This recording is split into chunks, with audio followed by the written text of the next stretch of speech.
नमस्कार दोस्तों, मैं हूं अंजलि। स्वागत करती हूं आप सभी का आपके अपने YouTube channel Bharat GK with Anjali में।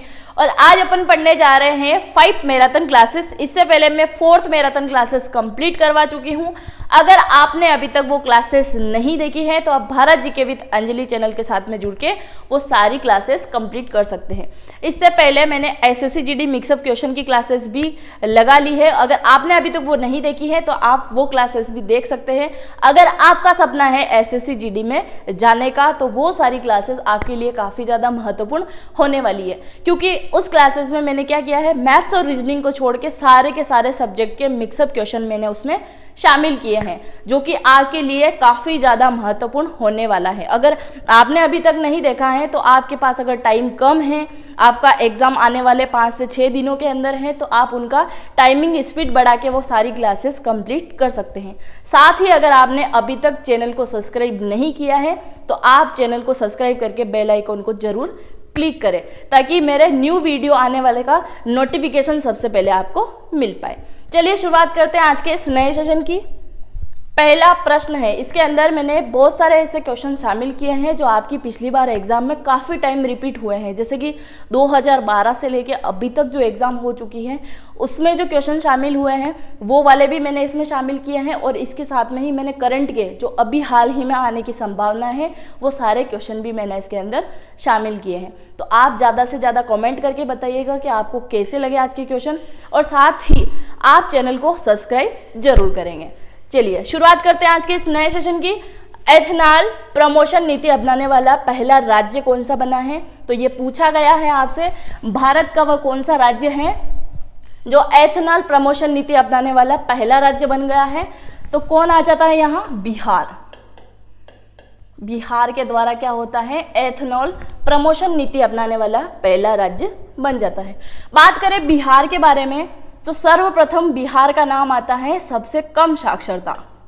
सबसे कम साक्षरता कहाँ की है? तो बिहार की आ जाएगी। दूसरी बात करें बिहार की तो बिहार में क्या है, भारत का सबसे बड़ा पशु मेला भी यहीं लगता है।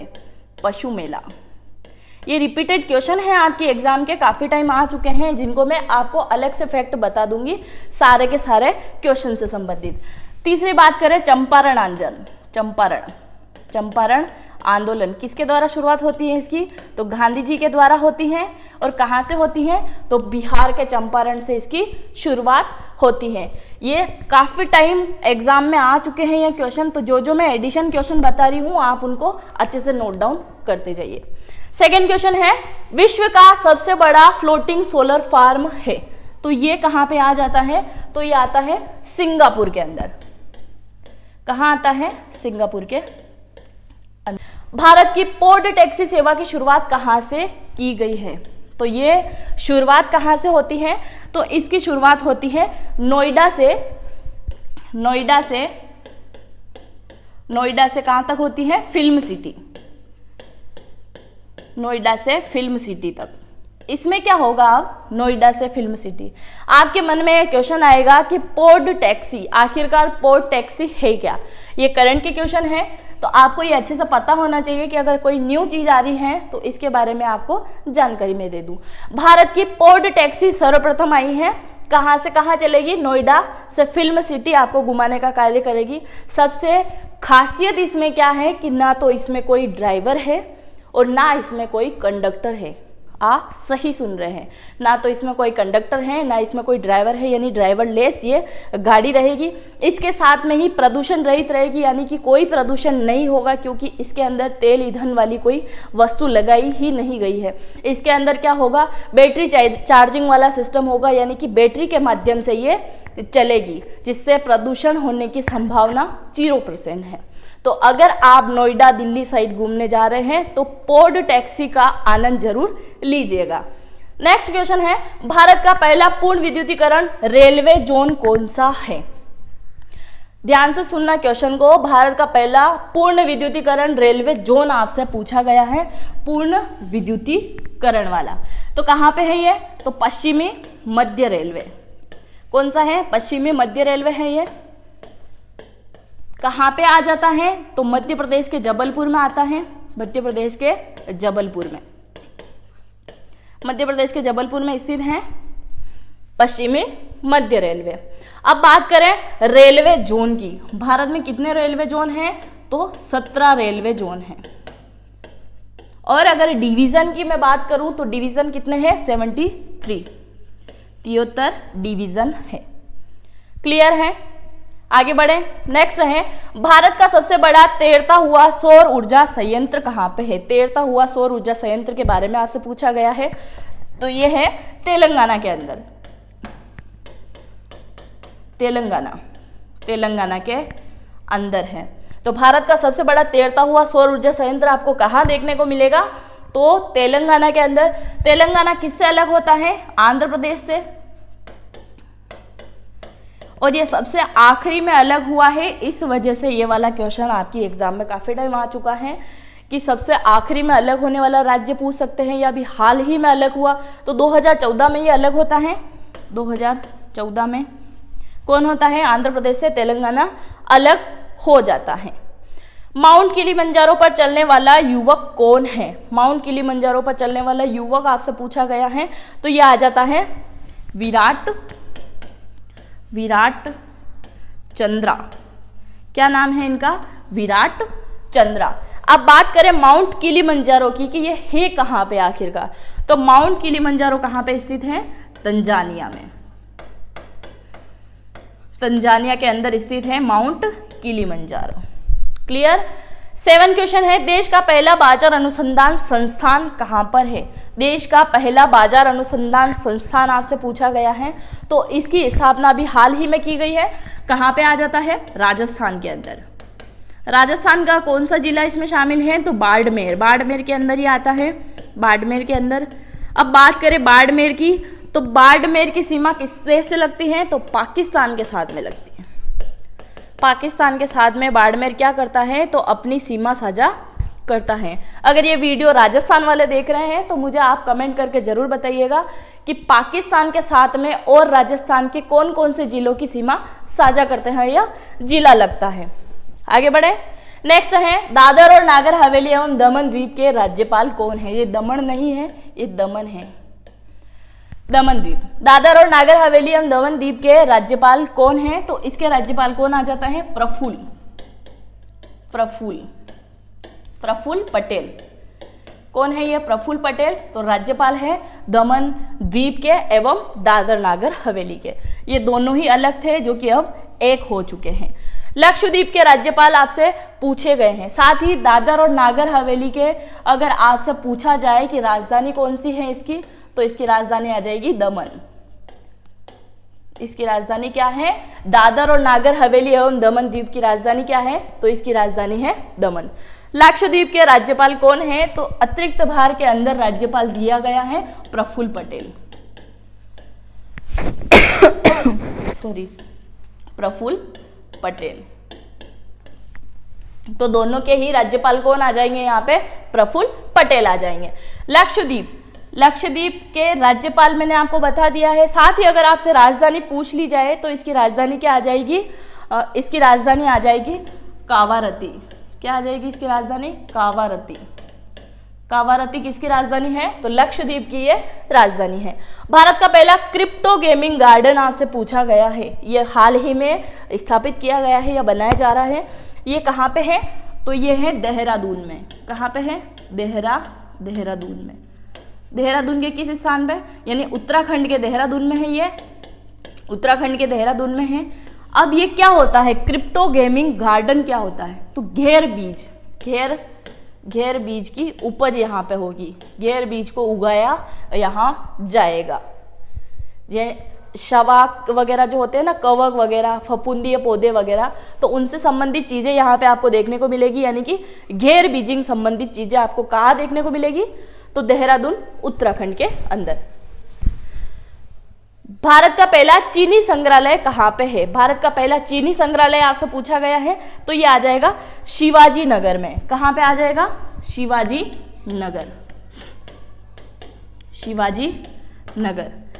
नगर कहाँ है? तो ये शिवाजी नगर है पुणे का। कहाँ का है? पुणे का शिवाजी नगर, जिसमें क्या होगा कि भारत का पहला चीनी संग्रहालय आपको देखने को मिलेगा। चीनी संग्रहालय से तात्पर्य है चीनी से बनने वाली चीज़ें, यानी गन्ना से उत्पादित होने वाली चीज़ें आपको यहाँ देखने को मिलेगी, जैसे गुड़ वगैरह बनता है तो चीनी संग्रहालय के अंदर आपको ये सारी चीज़ें आपको देखने को मिलेगी। नेक्स्ट क्वेश्चन है, भारत का पहला वन चिकित्सा केंद्र कहाँ पे है? वन चिकित्सा केंद्र आपसे पूछा गया है, तो ये भी आपको उत्तराखंड में देखने को मिलेगा। कहाँ पे? उत्तराखंड में। उत्तराखंड के किस स्थान पे? तो देहरादून में। देहरादून के अंदर आपको ये देखने को मिलेगा। और सबसे बड़े हिंदू तीर्थ स्थलों में से एक है उत्तराखंड, और बहुत सारी क्या है यहाँ पे जिले भी है उत्तराखंड के अंदर। भारत का पहला विश्व कौशल केंद्र आपसे पूछा गया है, विश्व कौशल केंद्र कहाँ पे है? तो ये आ जाएगा भुवनेश्वर उड़ीसा में। भुवनेश्वर उड़ीसा। भुवनेश्वर को क्या कहा जाता है? तो मंदिरों का शहर इसको कहा जाता है। क्या कहा जाता है? मंदिरों का शहर। की बात करें तो उड़ीसा के पुरी में जगन्नाथ का मंदिर है, भगवान जगन्नाथ का मंदिर है, जिसके बारे में आप काफी टाइम एग्जाम में पढ़ चुके हो। इसी के पास में क्या मिलता है? रसगुल्ले यहाँ के बहुत फेमस हैं। अगर आपने खाए हैं तो आप मुझे कमेंट करके बता सकते हैं। भारत का पहला विश्व कौशल केंद्र आप देख चुके हैं, भुवनेश्वर उड़ीसा के अंदर। पहली जलमग्न सुरंग कहाँ बनाई गई है? तो कहाँ बनाई गई है? मुंबई के अंदर। कहाँ बनाई गई है?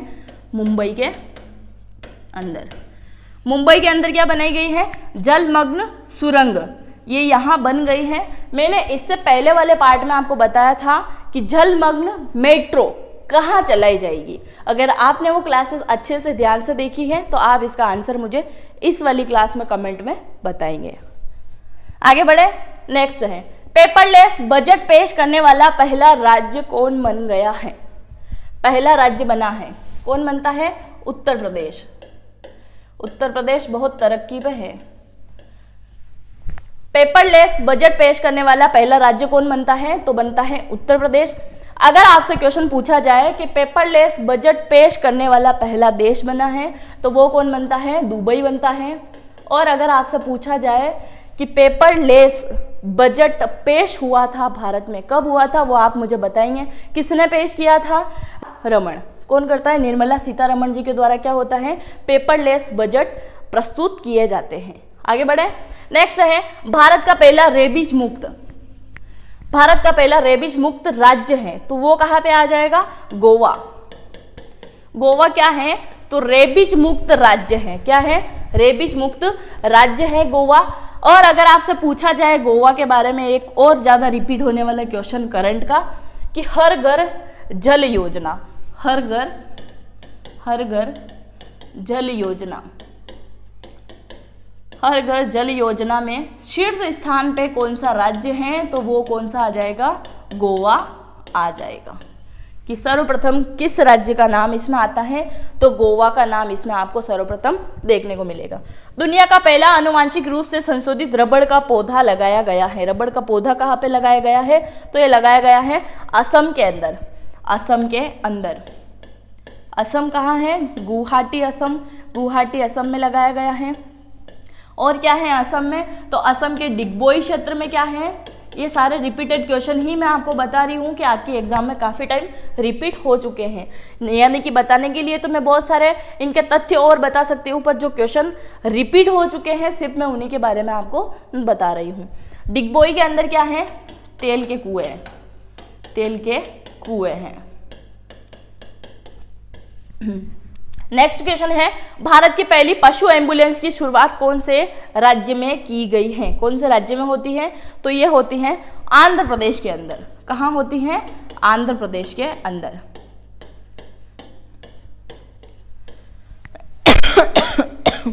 सॉरी, भारत की पहली पशु एम्बुलेंस की शुरुआत कौन से राज्य से होती है? तो आंध्र प्रदेश से होती है। और अभी हाल ही की घटना है कि पहली बार अधिकार दे दिया गया है पशुओं को। ये कौन से राज्य के या कौन से देश के द्वारा दिया गया है, ये आप मुझे कमेंट करके बताएंगे, क्योंकि इसके बारे में मैं फुल डिटेल से आपको पढ़ा चुकी हूँ। नेक्स्ट है, अटलांटिका महासागर पार करने वाला दुनिया का पहला मानव रहित पोत कौन सा बन गया है? तो ये बनता है माई फ्लोर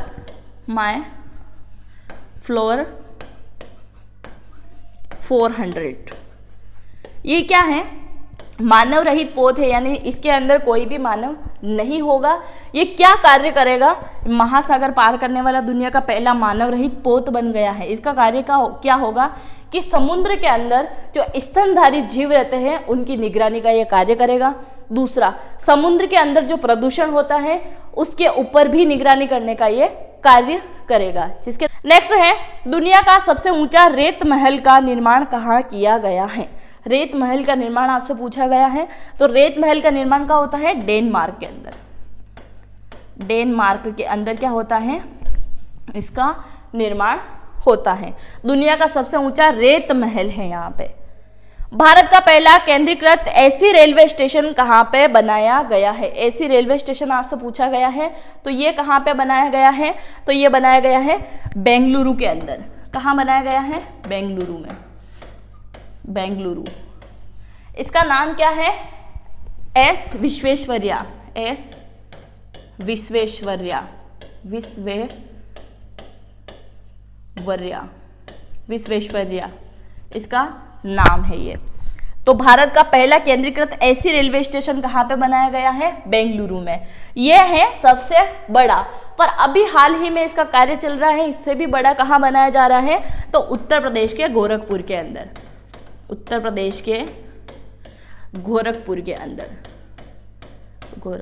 उत्तर प्रदेश से कौन कौन ये वीडियो देख रहा है?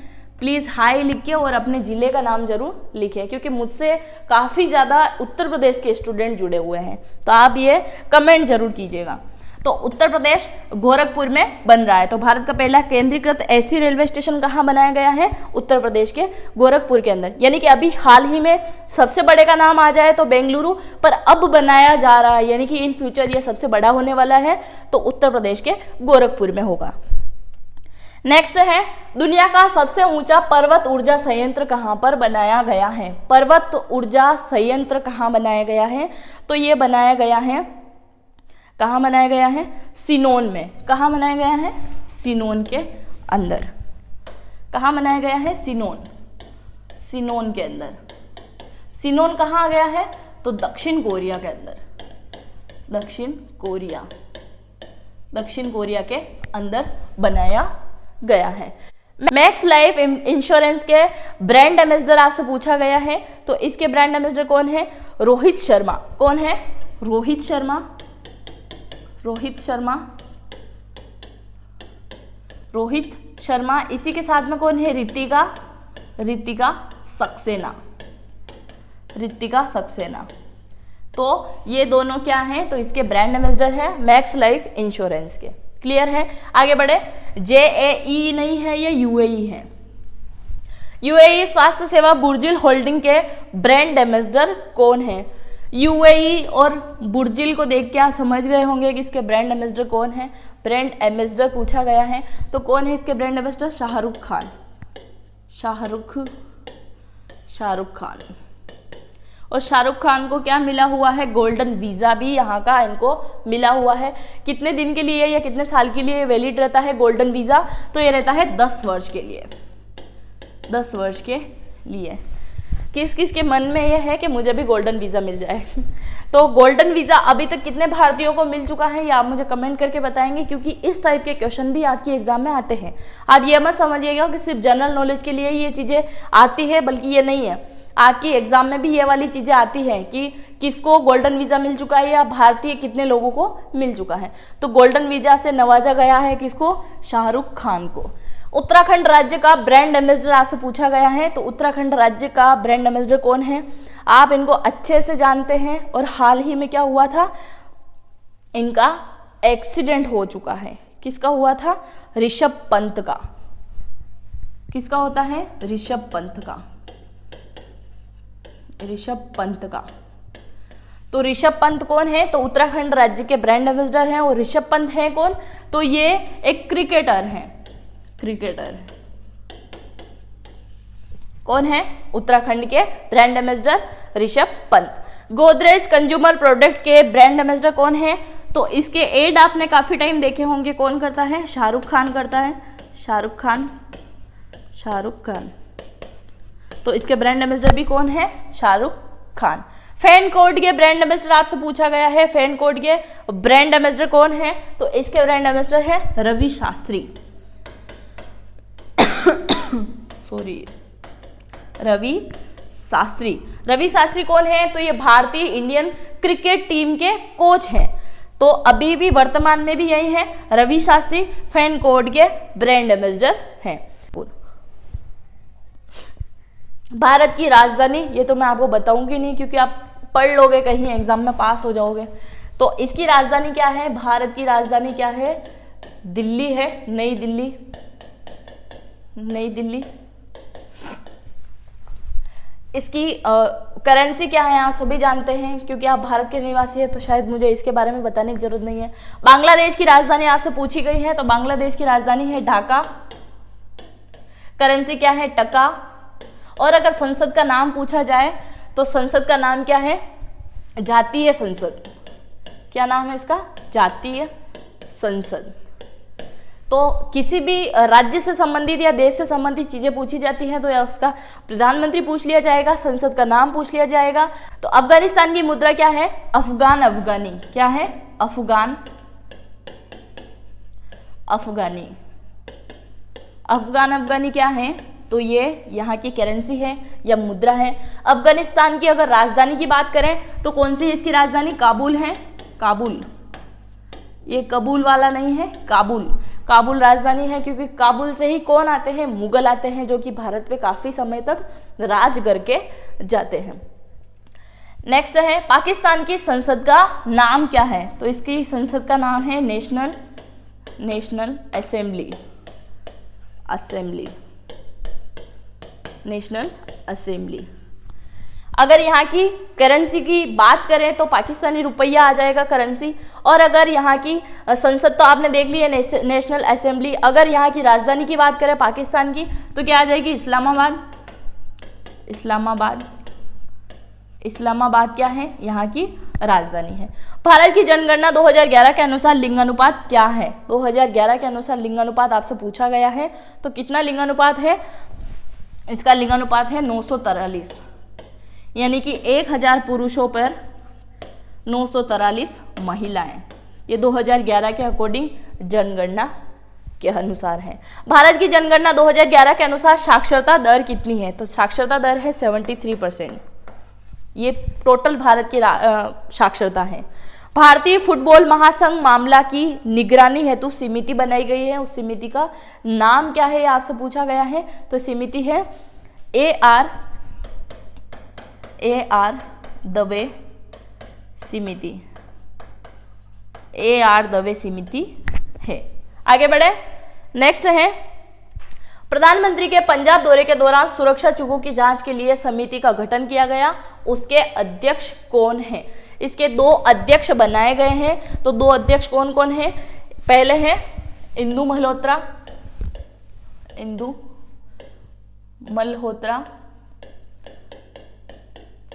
और सुधीर कुमार सक्सेना।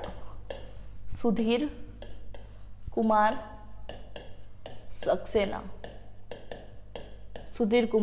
सक्सेना ये जस्टिस हैं। तो इंदु मल्होत्रा और सुधीर कुमार सक्सेना, इन दोनों के द्वारा ये समिति गठित या अध्यक्षता इनके द्वारा की गई है। प्रधानमंत्री के पंजाब दौरे के दौरान जो सुरक्षा चूक हुई थी, आपको पता हो, तो प्रधानमंत्री के काफिलों को रुका दिया गया था एक जगह जहाँ पे आंदोलन हुआ था। ये क्या लेने गए थे वहां पे? तो ये उनका प्रचार प्रसार करने के लिए गए थे। जब चुनाव दौर चल रहा था और प्रचार प्रसार के लिए उनको रोका गया और उनकी सुरक्षा की चूक या मतलब भीड़ उनके पास में आ गई थी। तो ये सारी चीजें देखते हुए क्या हुआ? एक नई समिति का गठन किया गया, जो कि प्रधानमंत्री के पंजाब दौरे के दौरान जो उनको काफिला रोका गया उसकी जांच बिठा दी गई और उसके अध्यक्ष कौन बना दिए गए हैं? इंदु मल्होत्रा और सुधीर कुमार सक्सेना। नेक्स्ट है लखीमपुर खीरी घटना की जांच हेतु समिति बनाई गई। उसके अध्यक्ष कौन है? तो उसके अध्यक्ष कौन आ जाते हैं? प्रदीप श्रीवास्तव। कौन आता है? प्रदीप श्रीवास्तव। अब इसमें क्या होता है? लखीमपुर खीरी घटना, इसमें भी आपने देखा होगा, लखीमपुर खीरी घटना में 8 लोगों की मौत हो जाती है, यानी कि ये मृत्यु हो जाती है 8 लोगों की। इसमें क्या होता है, कार एक्सीडेंट होता है जो कि किसानों के द्वारा एक आंदोलन चलाया जा रहा था, उसके अंदर 4 की मौत तो कार के द्वारा होती है और 4 सदमे की वजह से हो जाती है या भीड़ भाड़ की वजह से हो जाती है। तो 8 लोगों की यहाँ पर मृत्यु हो जाती है और जिसकी जांच हेतु एक समिति का गठन किया गया, जिसकी अध्यक्षता कौन करते हैं, प्रदीप श्रीवास्तव के द्वारा इसकी अध्यक्षता की जाती है। लद्दाख की भाषा, संस्कृति और भूमि के संरक्षण हेतु समिति के अध्यक्ष बनाए गए हैं। तो इसके अध्यक्ष कौन आ जाते हैं, किशन रेड्डी। कौन है इसके अध्यक्ष, किशन रेड्डी। सॉरी, किशन रेड्डी। 75वीं वर्षगांठ मनाने हेतु समिति के अध्यक्ष हैं। 75वां आजादी का 75वां अमृत महोत्सव आपने सभी ने सुना है और मनाया भी होगा। इसकी अध्यक्षता कौन करते हैं, पीएम मोदी के द्वारा इसकी अध्यक्षता होती है। जलवायु परिवर्तन और पर्यावरण संरक्षण पर द्विपक्षीय संबंधों के 2 देशों ने समझौता किया है, ज्ञापन हस्ताक्षर किए हैं। किसके द्वारा किया गया है, वो देश आपसे पूछे गए हैं। तो कौन कौन आ जाता है, भारत और दूसरा आ जाता है कनाडा। नेक्स्ट क्वेश्चन है, पारस्परिक कानूनी सहायता संधि पर हस्ताक्षर करने वाले देश आपसे पूछा गया है। तो इसमें आ जाएगा भारत और पोलैंड। भारत और पोलैंड दोनों ही इस पे हस्ताक्षर करते हैं। नेक्स्ट है, संभव पोर्टल का उद्देश्य क्या है। संभव पोर्टल का उद्देश्य आपसे पूछा गया है। तो इसमें आ जाएगा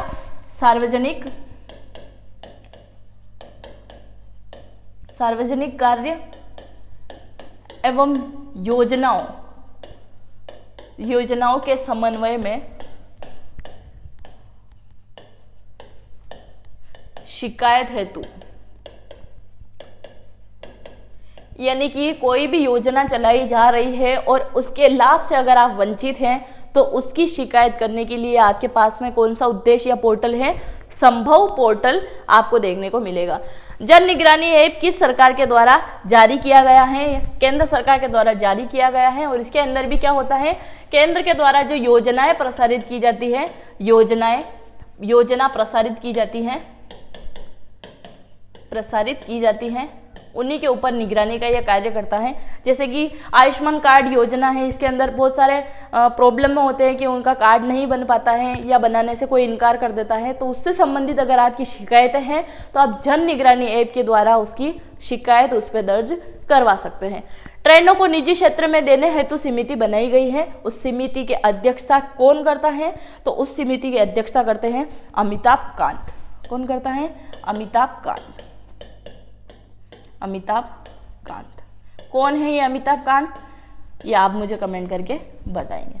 2020 एवं 2024 ओलंपिक की तैयारी हेतु समिति बनाई गई है और उसकी अध्यक्षता कौन करता है, किरण रिजिजू।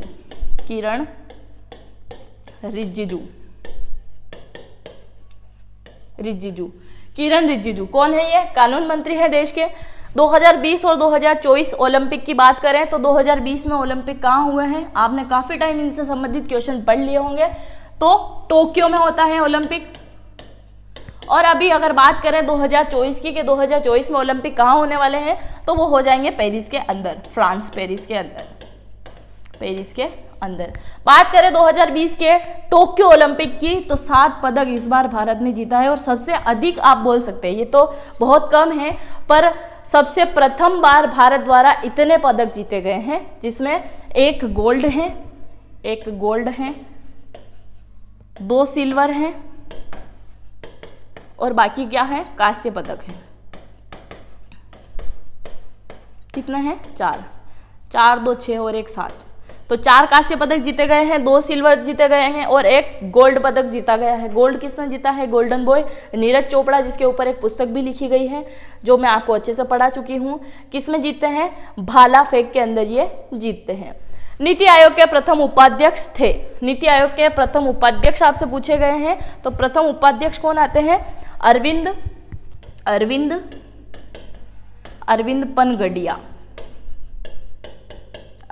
पनगडिया। इसके द्वारा क्या किया जाता है, नीति आयोग के प्रथम उपाध्यक्ष हैं, कौन थे, तो अरविंद पनगड़िया। नीति आयोग के प्रथम सीईओ आपसे पूछे गए हैं। नीति आयोग के प्रथम सीईओ कौन है? तो प्रथम सीईओ है सिंधु श्री खुल्लर। सिंधु श्री खुल्लर कौन है? तो नीति आयोग के प्रथम सीईओ है। अगर नीति आयोग के अध्यक्ष पूछे तो हमेशा ही वो प्रधानमंत्री रहते हैं। भारत में जीएसटी लागू प्राप्त किया गया था 1 जुलाई 2017 को। जीएसटी का पूर्ण स्वरूप क्या है? वस्तु एवं सेवा कर। वस्तु एवं सेवा कर, गुड एंड सर्विस टैक्स। तो क्या है जीएसटी का पूर्ण रूप? वस्तु एवं सेवा कर।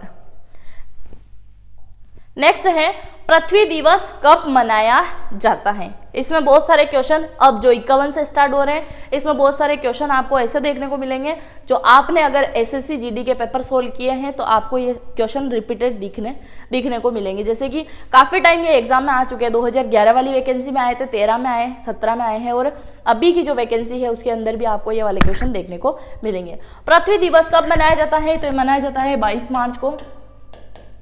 22 मार्च को मनाया जाता है पृथ्वी दिवस। FAO का मुख्यालय कहाँ पे है? FAO का मुख्यालय कहाँ पे है? तो इसका मुख्यालय है रोम के अंदर। FAO में O आ रहा है, इसमें भी O आ रहा है, तो आप इसको याद कर सकते हैं। हिंदी में लिखा हुआ मिलेगा तो आप इंग्लिश में ट्रांसलेट करके याद कर लीजिएगा। किस यूरोपीय सत्ता ने 16वीं शताब्दी में भारत में व्यापारिक स्थल स्थापित किए थे? सर्वप्रथम आए थे, कौन आता है? पुर्तगाली। यूरोपीय पुर्तगाली इनको बोला जाता है, पुर्तगाली। कौन आता है? वास्को डिगामा आता है। और पुर्तगाली क्या करते हैं? बहुत टाइम तक अपने ऊपर राज करके जाते हैं। फ्रांसीसी, डच, पुर्तगाली, अंग्रेज सब आके चले गए, सब राज करके चले गए यहाँ पे।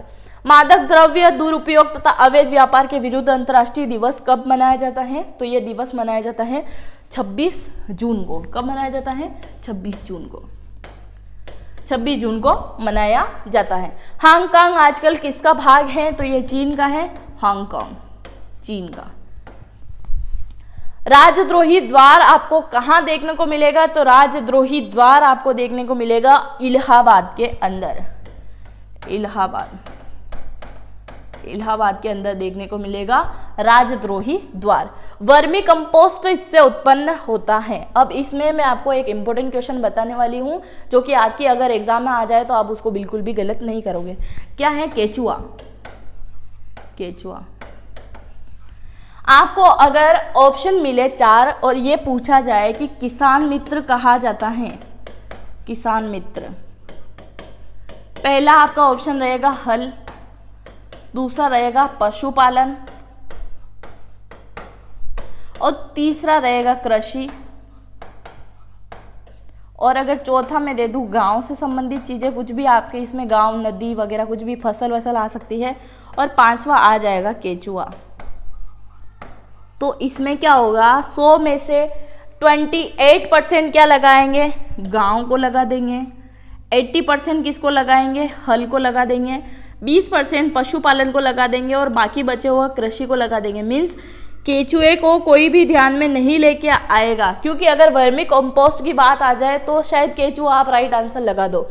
पर किसान मित्र की अगर बात करें, तो किसान मित्र के अंदर कोई भी केचुआ राइट आंसर नहीं लगाएगा, जबकि इसका आंसर केचुआ रहेगा। तो आप हल को न लगाकर, पशुपालन को न लगाकर, कृषि को न लगाकर, गाय को न लगाकर केचुए को आप राइट आंसर लगाएंगे और ये वाला क्वेश्चन बनने की संभावना है, क्योंकि आपकी एग्जाम में एक बार पहले भी ये वाला क्वेश्चन आ चुका है। तो आप इसको अच्छे से नोट डाउन करेंगे। किसान मित्र किसे कहा जाता है? तो केचुए को कहा जाता है। नेक्स्ट है 1942वीं ईस्वी के आंदोलन का नाम क्या था? 1942 में जो आंदोलन होता है उसका नाम आपसे पूछा गया है, तो ये था भारत छोड़ो आंदोलन। भारत छोड़ो आंदोलन किसके द्वारा किया गया है? आंदोलन का नाम आते ही सीधा एक ही व्यक्ति का नाम आता है दिमाग में, कौन है? गांधी जी। मैकियावेली ने राजनीति विषय को किससे अलग किया है? तो ये अलग करते हैं नीति शास्त्र से। नीति शास्त्र से ये अलग कर देते हैं, नीति शास्त्र से। आगा खान कब किससे जुड़ा हुआ है? तो ये जुड़ा हुआ है हॉकी से। हॉकी से। और इनसे संबंधित आपके एग्जाम में 1 से 2 क्वेश्चन देखने को मिलेंगे कि खेल और खेल से संबंधित शब्द। मैंने काफ़ी टाइम वीडियो में रिपीट किया होगा कि ये चीज़ें आपको अच्छे से पता होनी चाहिए। खेल और खेल से संबंधित ट्रॉफियाँ या खेल और खेल से संबंधित जुड़े हुए शब्द, या क्रिकेटर, जैसे क्रिकेट से संबंधित क्वेश्चन आ रहा है तो क्रिकेटर से संबंधित का क्या पूछा जाएगा कि कौन सा खिलाड़ी किससे संबंधित हैं, कौन सा कप इन्होंने जीता है या कौन से सन में इन्होंने रन वगैरह बनाए थे, तो उनसे संबंधित चीज़ें आएगी। उसी प्रकार क्या होगा कि खेल से संबंधित आपको पूछ लिया जाएगा कौन सा कप कौन से खेल से संबंधित है। ये आपको अच्छे से नॉलेज में होना चाहिए। कौन सा देश सदर्न रोडेशिया के नाम से भी जाना जाता है? तो कौन जाना जाता है? जिम्बाब्वे। कौन जाना जाता है? जिम्बाब्वे। जिम्बाब्वे। संभाजी के पश्चात इसने मराठा राज्य की बागडोर संभाल ली थी। बागडोर किसके द्वारा संभाली गई थी संभाजी के बाद में? तो राजा राम। राजा राम। राजा राम क्या करते हैं तो मराठा साम्राज्य की बागडोर अपने हाथ में ले लेते हैं जब संभाजी की मृत्यु हो जाती है। ओटावा राजधानी है। ओटावा कनाडा की राजधानी है। किसकी राजधानी है? कनाडा। और कनाडा और अमेरिका बिल्कुल पास पास में है, मतलब अमेरिका की छत पे चढ़ के आप कनाडा को देख सकते हो और कनाडा की छत पे चढ़ के आप, ये आपको पता होगा क्योंकि बीच में सिर्फ एक नदी या पुल पार करने पे अमेरिका आ जाता है। अगर नहीं पता हो तो आप देख लीजिए, क्योंकि एक ऐसे राउंड में बनी हुई एक पुल है जिसको पार करते से अमेरिका में पहुंच जाओगे, उधर पार करने से आप कनाडा आ जाओगे। तो अगर आप घूमने जाओ तो दोनों की वीजा ही साथ में लगवा लेना। सिटी ऑफ जॉय फिल्म में मुख्य भूमिका किसने निभाई है? तो कौन निभाता है? ओम पुरी। ओम पुरी। ओम पुरी निभाता है। नेक्स्ट है मदुरई कहाँ पे है? मदुरई कहाँ आ जाती है? ये बहुत फेमस या प्रसिद्ध आप बोल सकते हैं, तमिलनाडु के अंदर। तमिलनाडु के अंदर है।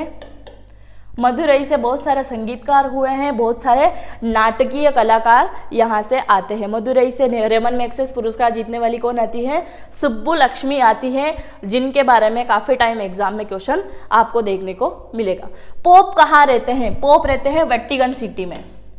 वेटिकन सिटी में। और ये क्या है? दुनिया का सबसे छोटा देश है, यानी कि पूरे विश्व भर में अगर 194 देश है तो उनमें से सबसे छोटे देश की अगर बात करें तो कौन से देश का नाम आ जाएगा? वेटिकन सिटी का यहाँ आपको नाम देखने को मिलेगा।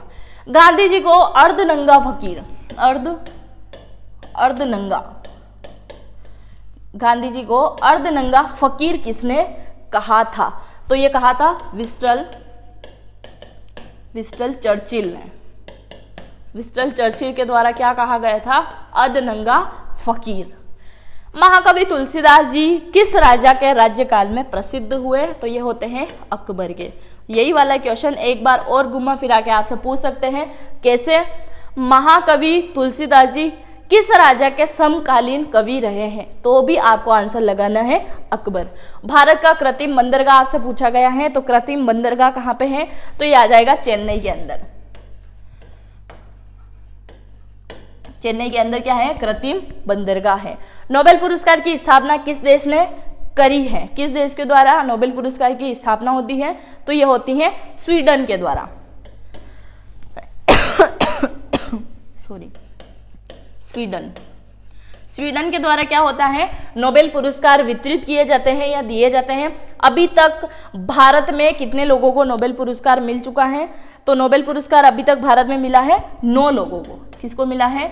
9 लोगों को मिल चुका है नोबेल पुरस्कार अभी तक। जब तक इसकी पुरस्कार की जब शुरुआत हुई थी वहां से लेके अभी तक। सर्वप्रथम अगर बात करें तो नोबेल पुरस्कार पुरुषों में किसे दिया गया है? तो रविंद्रनाथ टैगोर को दिया गया है। रविंद्रनाथ टैगोर। और अगर महिला की बात करें कि सर्वप्रथम किसको मिला था, तो मदर टेरेसा को मिला था। Mother Teresa. और अगर सबसे आखिरी की बात करें तो किसको मिला है? कैलाश सत्यार्थी को। कैलाश सत्यार्थी। किस वजह से मिला है ये आप मुझे कमेंट करके बताएंगे। आगे बढ़े। भारत के राष्ट्रपति के पद को भरने के लिए निर्वाचन का आयोग कौन करता है? मतलब किसके द्वारा इसका आयोजन किया जाता है? तो कौन करता है इसका आयोजन? भारत का निर्वाचन आयोग। कौन करता है? भारत का निर्वाचन आयोग। भारत का निर्वाचन आयोग किसका चुनाव करवाता है?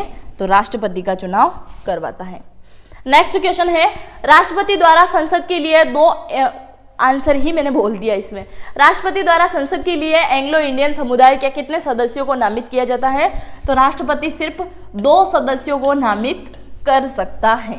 ओके, नेक्स्ट है, हर प्रकाश उत्सर्जित करने वाला ग्रह है, यानी कि हर प्रकार का आपको इसमें प्रकाश देखने को मिलेगा। तो कौन है ये? वरुण। वरुण ग्रह के द्वारा क्या होता है? हर प्रकार का प्रकाश यहाँ उत्सर्जित किया जाता है। गूगली किस खेल से संबंधित है? गूगली संबंधित है क्रिकेट से। क्रिकेट खेल से संबंधित शब्द है। अभी मैंने थोड़ी देर पहले बताया था कि अगर आप किसी भी एग्जाम की तैयारी कर रहे हैं तो आपको ये अच्छे से पता होना चाहिए कि कौन सा खेल से संबंधित कौन सा शब्द है या कौन सी ट्रॉफी है। तो गूगली किस खेल से संबंधित है? क्रिकेट से संबंधित है। अगर आपको वीडियो अच्छा लग रहा है तो आप लाइक जरूर करें और कमेंट जरूर करें और अपने दोस्तों के साथ में शेयर जरूर करें। इससे कुछ नहीं, हमको थोड़ा मोटिवेट मिलता है कि हाँ, हम आपके लिए और नए बेहतरीन वीडियो लेके आ पाए। इतनी मेहनत करते हैं, इतना तो बनता ही है कि आप अपने फ्रेंडों के साथ में इसको शेयर करें। अद्वैत दर्शन के मुख्य प्रतिपादन कौन थे? शंकराचार्य। कौन थे? शंकराचार्य। शंकराचार्य। नेक्स्ट है, भारतीय संविधान के अनुसार संपत्ति का अधिकार है। क्या है? विधिक अधिकार। विधिक अधिकार। इस टाइप के 2 क्वेश्चन बनते हैं, तो या आप अच्छे से इस क्वेश्चन को नोट डाउन करेंगे क्योंकि ये वाला क्वेश्चन आपको एग्जाम में जरूर कंफ्यूज करेगा, क्योंकि इसी टाइप का एक और क्वेश्चन बनता है जिसका आंसर क्या आता है? कानूनी अधिकार। और यहाँ पे आंसर क्या है? विधिक अधिकार। तो भारतीय संविधान के अनुसार संपत्ति का अधिकार है। इस क्वेश्चन को मैं डबल बोल रही हूँ, आप अच्छे से ध्यान से सुनेंगे और इसको नोट करेंगे क्योंकि इसी टाइप का एक क्वेश्चन है जो आपको एग्जाम में गलती करवा देगा और माइनस मार्किंग में आपका नंबर चला जाएगा। तो भारतीय संविधान के अनुसार संपत्ति का अधिकार है विधिक अधिकार। यहाँ आप नोट करेंगे कि आगे क्या लगा हुआ है? भारतीय संविधान। उस क्वेश्चन में भारतीय संविधान शायद आपको देखने नहीं मिले, पर संपत्ति का अधिकार जरूर देखने को मिलेगा। योजना आयोग का अध्यक्ष है तो अभी कौन है? पीएम मोदी हैं। पीएम मोदी हैं। और हमेशा ही कौन होता है? तो प्रधानमंत्री ही इसके अध्यक्ष होते हैं। कांग्रेस ने कितने राज्यों में मंत्रिमंडल बिठाए हैं या किया था? तो 7 में। कब किया था? कौन से सन में किया था? ये आप मुझे कमेंट करके बताएंगे। नेक्स्ट है, कलिंग युद्ध हुआ था। कलिंग युद्ध कब होता है? ये आपसे पूछा गया है। तो ये होता है 261 ईसा पूर्व। 261 ईसा पूर्व में होता है। अकाल तख्त का निर्माण किसने करवाया था? तो ये करवाते हैं गुरु हरगोविंद। गुरु हरगोविंद। गुरु हरगोविंद सिंह के द्वारा क्या होता है? अकाल तख्त का निर्माण करवाया जाता है। भरतपुर पक्षी अभयारण्य किस राज्य में स्थित है? तो ये राजस्थान के अंदर स्थित है। राजस्थान के भरतपुर के अंदर। रेड इंडियन किस क्षेत्र के हैं? रेड इंडियन किस क्षेत्र के आपसे पूछा गया है? तो ये आ जाता है रेड इंडियन उत्तरी अमेरिका। उत्तरी अमेरिका। रेड इंडियन कहाँ के हैं? तो उत्तरी अमेरिका में स्थित है। संघीय बजट से संबंधित प्रस्ताव है। संघीय बजट से संबंधित प्रस्ताव आपसे पूछा गया है तो यह आ जाता है कटौती में। किसमें आता है? कटौती। नेक्स्ट है, अकबर के आरंभिक दिनों में उनका रिजेंट कौन था? रिजेंट पूछे या संरक्षक पूछे, दोनों ही एक ही हैं। कौन है? बैरम खां। बैरम खां।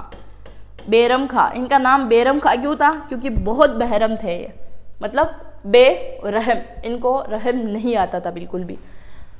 उस कृषि को क्या कहा जाता है जिसमें कृषि और पशुपालन दोनों ही एक साथ किए जाते हैं? तो क्या कहा जाता है? मिश्रित कृषि उनको आप कह सकते हैं। मिश्रित कृषि उसको आप कह सकते हैं। आगे बढ़े। नेक्स्ट है, वह व्यक्ति कौन था जिसे भारत के राष्ट्रपति के रूप में निर्विरोध चुना गया था? निर्विरोध चुने जाने वाले राष्ट्रपति का नाम आपसे पूछा गया है तो कौन है? Doctor N Sanjeev Reddy. संजीव रेड्डी साहब, इनको चुना गया था निर्विरोध, यानी कि इनके विपक्ष में कोई भी खड़ा नहीं हुआ था जब राष्ट्रपति का चुनाव हुआ। भारतीय रिजर्व बैंक किस राज्य सरकार के कारोबार का लेन देन नहीं करती है, पर ये वाला क्वेश्चन अब आए कि लेन देन करती हैं, क्योंकि अब 370 की धारा हट चुकी है तो केंद्र सरकार के द्वारा ही संचालित किया जा रहा है। तो किसकी? जम्मू एंड कश्मीर। क्या? तो जम्मू एंड कश्मीर को भारतीय रिजर्व बैंक द्वारा क्या राजकीय कारोबार वाला लेन देन नहीं होता था। भारत में संपत्ति के अधिकार को अब माना जाता है, क्या माना जाता है? कानूनी अधिकार। अभी थोड़ी देर पहले ही मैंने बताया था, इस क्वेश्चन को आप अच्छे से नोट डाउन करेंगे क्योंकि कंफ्यूज करने के लिए क्वेश्चन आ चुका है। भारत में संपत्ति के अधिकार को अब माना गया है कानूनी अधिकार। कानूनी अधिकार, एक बार और इस क्वेश्चन को आप अच्छे से पढ़ेंगे। भारत में संपत्ति के अधिकार को अब माना गया है कानूनी अधिकार। और अगर ये क्वेश्चन आ जाए कि भारतीय संविधान के अनुसार संपत्ति का अधिकार है, अगर क्वेश्चन आए भारतीय संविधान के अनुसार संपत्ति का अधिकार है तो विधिक अधिकार। और अगर आपसे पूछा जाए भारत में संपत्ति के अधिकार को अब माना गया है तो कानूनी अधिकार। लोकप्रिय प्रभुसत्ता का समर्थन किसने किया था? लोकप्रिय प्रभुसत्ता का समर्थन किसने किया था? तो कौन करता है? रूसो द्वारा। कौन करता है? रूसो के द्वारा। रूसो के द्वारा। रूसो के द्वारा क्या किया गया था? लोकप्रिय प्रभुसत्ता का समर्थन इनके द्वारा किया गया था। बैंक द्रव्य से तात्पर्य है, बैंक द्रव्य, बैंक द्रव्य क्या है? करेंसी, करेंसी है। नोट कहो या करेंसी कहो, बात तो एक ही है। दक्षिण केंद्रीय रेलवे का मुख्यालय कहाँ पे है? दक्षिण केंद्रीय रेलवे का मुख्यालय आपसे पूछा गया है तो मुख्यालय आपको कहाँ देखने को मिलेगा? सिकंदराबाद में। सिकंदराबाद के अंदर, सिकंदराबाद के अंदर आपको ये देखने को मिलेगा। नेक्स्ट है माले किस देश की राजधानी है? माले किस देश की राजधानी है? तो मालदीव की, मालदीव की, मालदीव की राजधानी है माले की। भूदान आंदोलन किसने आरंभ किया था? भूदान आंदोलन, तो भूदान आंदोलन कौन आरंभ करता है? विनोबा भावे, विनोबा भावे। राजस्थान में भी भूदान किया गया था, वो कौन करते हैं? भामाशाह, जिनका आज भी नाम चलता है। और राजस्थान सरकार के द्वारा एक कार्ड चलाया गया है, भामाशाह कार्ड, जिसके द्वारा क्या होता है? हॉस्पिटल में मुफ्त इलाज होता है। ये प्राइवेट हॉस्पिटल में चले जाओ तो थोड़े परसेंटेज में कम पैसे वहां लग जाते हैं। इस वर्ष संयुक्त राज्य अमेरिका ने स्वतंत्रता प्राप्त की थी। कौन से वर्ष में संयुक्त राज्य अमेरिका ने स्वतंत्रता प्राप्त करी थी? तो 1776 में। कब करी थी? 1776 ईस्वी में। यानी कि अंग्रेजों के गुलाम तो ये भी रहे हैं अमेरिका वाले, सिर्फ अपन ही नहीं रहे, पर इन लोगों में बुद्धि ज़्यादा थी शायद, क्योंकि ये सिर्फ 3 वर्ष ही गुलाम रहे। कितने वर्ष? 3 वर्ष। किससे? ब्रिटेन, इंग्लैंड से, ब्रिटेन से। तो ब्रिटेन से क्या होता है? 3 वर्ष ही ये क्या रहते हैं? इनके गुलाम रहते हैं। पर भारतीय कितने वर्ष तक रहते हैं? 200 वर्ष। तो डिफरेंट तो यही आपको पता चल जाएगा कि गुलामी क्या है और वहाँ पे रोजगार देने की प्रक्रिया क्या होती है। विश्व की सबसे चौड़ी नदी आपसे पूछी गई है तो ये आ जाती है अमेजन, अमेजन नदी। और इसी नदी के नाम पे ये ऑनलाइन शॉपिंग ऐप चलता है जिससे आप बहुत सारे शॉपिंग करते होंगे, मैं भी करती हूँ। तो अमेजोन इसी के नाम पे रखा हुआ है। विश्व का सर्वाधिक लंबा रेलवे प्लेटफॉर्म कहाँ पे है? विश्व का सबसे लंबा प्लेटफॉर्म आपसे पूछा गया है तो ये कहाँ आ जाएगा? खड़गपुर में। कहाँ आ जाएगा? खड़गपुर। खड़गपुर, खड़गपुर कहाँ है? पश्चिम बंगाल के अंदर है। खड़गपुर पश्चिम बंगाल के अंदर आ जाएगा। नेक्स्ट है विश्व का सबसे ऊंचा पर्वत शिखर कहाँ पे है? तो ये कहाँ आ जाएगा? नेपाल के अंदर आ जाएगा। कौन सा पर्वत शिखर है? माउंट एवरेस्ट, सागरमत्था भी इनको कहते हैं, mount Everest. Mount Everest, mount Everest की अगर ऊंचाई की बात करें तो 8848 8848 इसकी ऊंचाई है। कर्नाटक में सबसे साक्षर जिला आपसे पूछा गया है तो ये आ जाएगा बेंगलुरु।